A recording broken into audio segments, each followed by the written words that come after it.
Assalamualaikum warahmatullahi wabarakatuh. Salam prakarya dan kewirausahaan. Pada video sebelumnya, saya sudah berbagi tentang tujuan pembelajaran pada elemen yang pertama, yaitu elemen observasi dan eksplorasi. Sekarang, saya akan sharing tentang tujuan pembelajaran pada elemen yang kedua, yaitu elemen desain atau perencanaan.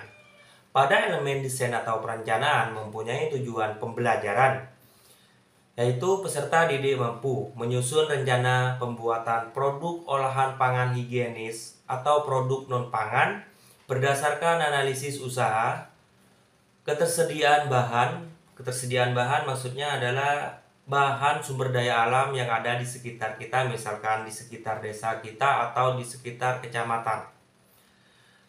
Peralatan, bentuk, serta tampilan sesuai potensi Nusantara dan hasil eksplorasi. Itu capaian pembelajaran pada elemen yang kedua. Terus tujuan pembelajarannya itu ada 10. Yang pertama, siswa atau peserta didik mampu mengembangkan desain produk pengolahan pangan higienis Nusantara dari bahan nabati serta desain kemasan dalam bentuk gambar kerja atau prototipe berdasarkan hasil eksplorasi dan studi kelayakan pasar atau potensi lokal Nusantara secara kreatif. Jadi mengembangkan desain produk pengolahan pangan. Desainnya ya, bentuknya dari produk tersebut dikembangkan. Misalkan yang awalnya wajik itu desain produknya seperti itu, misalkan dibentuk love atau dibentuk yang lainnya. Terus yang kedua, merancang pemasaran dan analisis usaha produk pangan higienis Nusantara dari bahan nabati secara sederhana. Merancang dulu bagaimana pemasarannya. Macam-macam, ada pemasaran offline dan online. Yang ketiga, tujuan pembelajaran mengembangkan desain produk pengolahan non-pangan dari bahan nabati serta desain kemasannya dalam bentuk gambar atau prototipe berdasarkan hasil eksplorasi dan studi kelayakan pasar atau potensi lokal atau Nusantara secara kreatif. Jadi ini mengembangkan desain produk pengolahan non-pangan. Misalkan produk pengolahan non-pangan dari jagung adalah kulitnya, itu bisa dijadikan kerajinan, misalkan dibuat bunga, bentuk bunga ya, dan yang lain-lainnya. Jadi membuat sketsanya dulu akan dibentuk seperti apa. Tujuan pembelajaran yang keempat adalah merancang pemasaran dan analisis usaha produk pengolahan non-pangan dari bahan nabati secara sederhana. Merancang pemasarannya. Pemasarannya misalkan bisa dititipkan di toko-toko atau dititipkan di sekolah atau dititipkan di pasar tradisional ataupun dititipkan di pasar modern. Jadi merancang dulu pemasarannya bagaimana.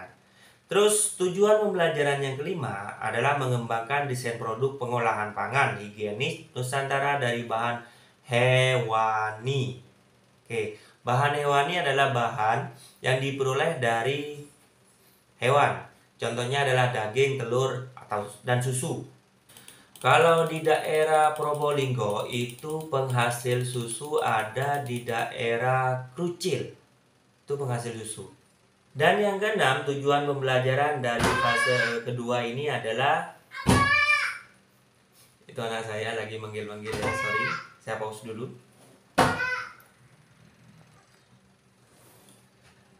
Yang nomor 6, tujuan pembelajaran dari elemen kedua yaitu desain atau perencanaan adalah merancang. Peserta didik mampu merancang pemasaran dan analisis usaha produk pengolahan non-pangan dari bahan nabati secara sederhana. Tujuan pembelajaran yang ketujuh adalah peserta didik mampu mengembangkan desain produk pengolahan pangan higienis Nusantara dari bahan hewani serta desain kemasannya dalam bentuk gambar atau prototipe berdasarkan hasil eksplorasi dan studi kelayakan pasar atau potensi lokal, atau Nusantara secara kreatif. Itu yang nomor 7. Ada mengembangkan desain produk pengolahan pangan higienis. Tujuan pembelajaran yang ke-8 pada elemen yang kedua ini adalah merancang pemasaran dan analisis usaha produk pengolahan pangan higienis Nusantara dari bahan hewani secara sederhana, merancang pemasarannya. Yang ke-9, tujuan pembelajarannya adalah mengembangkan desain produk pengolahan non-pangan dari bahan hewani serta desain kemasannya dalam bentuk gambar kerja atau prototipe berdasarkan hasil eksplorasi dan studi kelayakan pasar atau potensi lokal atau Nusantara secara kreatif. Yang ke-10, tujuan pembelajarannya adalah siswa mampu merancang pemasaran dan analisis usaha produk pengolahan non-pangan dari bahan hewani secara sederhana. Jadi inti dari elemen kedua ini mempunyai tujuan, yaitu adalah bagaimana siswa bisa merancang dan merencanakan sebuah produk pengolahan pangan dari bahan hewani dan non-pangan dari bahan hewani. Jadi ada dua, pengolahan pangan dan pengolahan non-pangan dari bahan hewani. Kalau pengolahan pangan itu adalah pengolahan yang bisa dikonsumsi oleh manusia, itu intinya, yang berasal dari hewan. Misalkan susu dibuat tahu susu, terus daging, misalkan dulu belum ada ayam geprek, setelah itu baru beberapa tahun sebelumnya ada produk ayam geprek, seperti itu. Jadi ada semacam produk baru dari produk yang sudah ada sebelumnya, dikembangkan. Kalau non pangannya adalah misalkan dari bahan hewani tanduknya sapi atau dan kerbau ya, itu biasanya digunakan untuk bekam ya. Itu yang ditaruh di punggung atau di tangan terus seperti mengeluarkan darah kalau tidak keliru ya. Atau produk non pangan dari bahan hewani adalah kulit sapi, itu bisa dijadikan beduk, dan kulit kambing bisa dijadikan kendang. Itu ada produk non pangan dari bahan hewani. Jadi itu intinya produk pangan dan non pangan. Kalau pangan bisa kita konsumsi, kalau non pangan biasanya dijadikan alat. Salam prakarya dan kewirausahaan.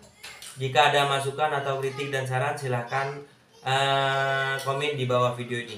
Salam prakarya dan kewirausahaan. Belajar, dan terus belajar, maka secara otomatis cita-cita kalian atau kesuksesan kalian menunggu di depan.